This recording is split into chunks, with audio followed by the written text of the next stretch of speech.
नमस्ते। मैं हूं नुपुर। आइए सुनते हैं आज की कहानी। काफी समय पहले की बात है। प्रतापगढ़ नाम का एक राज्य हुआ करता था। वहां के राजा बहुत अच्छे थे, पर उनकी कोई संतान नहीं थी और वो चाहते थे कि अब वो राज्य के अंदर किसी योग्य बच्चे को गोद लें ताकि वो उसका उत्तराधिकारी बन सके और आगे की बागडोर को सुचारू रूप से चला सके। और इसी को देखते हुए राजा ने राज्य में घोषणा करवा दी कि सभी बच्चे राजमहल में एकत्रित हो जाएं। और ऐसा ही हुआ।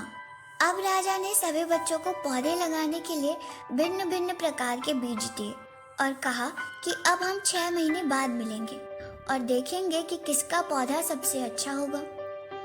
अब ऐसे ही महीनों बीत जाने के बाद भी एक बच्चा ऐसा था जिसके गमले में वो बीज अभी तक नहीं फूटा था, लेकिन वो रोज उसकी देखभाल करता था और रोज पौधे को पानी देता था। देखते ही देखते 3 महीने बीत गए। बच्चा परेशान हो गया। तभी उसकी माँ ने कहा कि बेटा सब्र रखो, कुछ बीजों को फलने में ज्यादा समय लगता है। और अपनी माँ की बात सुनकर वो पौधे को सींचता रहा। अब 6 महीने बीत गए थे। राजा के पास जाने का समय आ चुका था, लेकिन वो बच्चा डरा हुआ था कि सभी बच्चों के गमलों में तो पौधे होंगे और उसका गमला खाली होगा। लेकिन वो बच्चा ईमानदार था और सारे बच्चे राजमहल में आ चुके थे। कुछ बच्चे बहुत खुश थे क्योंकि उनके अंदर राज्य का उत्तराधिकारी बनने की प्रबल लालसा थी। अब राजा ने आदेश दिया तो सभी बच्चे अपने गमले दिखाने लगे। अब राजा को बड़ा आश्चर्य हुआ क्योंकि उन्होंने सभी को बंजर बीज दिए थे जिसमें कोई पौधा उग ही नहीं सकता था। तभी राजा की नजर उस बच्चे के खाली गमले पर गई। राजा ने बोला, तुम्हारा गमला तो खाली है। तो उसने कहा कि मैंने इस गमले की 6 महीने तक देखभाल की, पर इसमें कोई पौधा उगा ही नहीं। राजा उसकी ईमानदारी से खुश थे क्योंकि उसका गमला खाली था, फिर भी वो हिम्मत करके यहाँ आया। सभी बच्चों के गमले देखने के बाद राजा ने उस बच्चे को सभी के सामने बुलाया।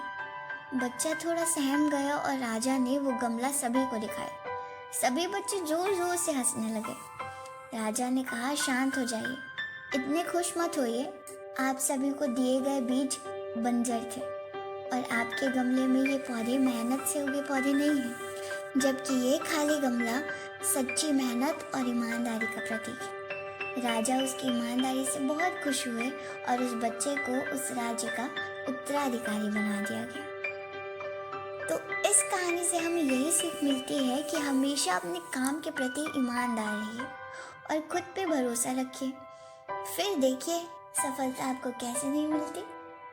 अगर आपको ये कहानी अच्छी लगी हो तो हमारी वीडियो को लाइक कीजिएगा, चैनल को सब्सक्राइब कीजिएगा और मिलती हूँ आपसे फिर ऐसी ही किसी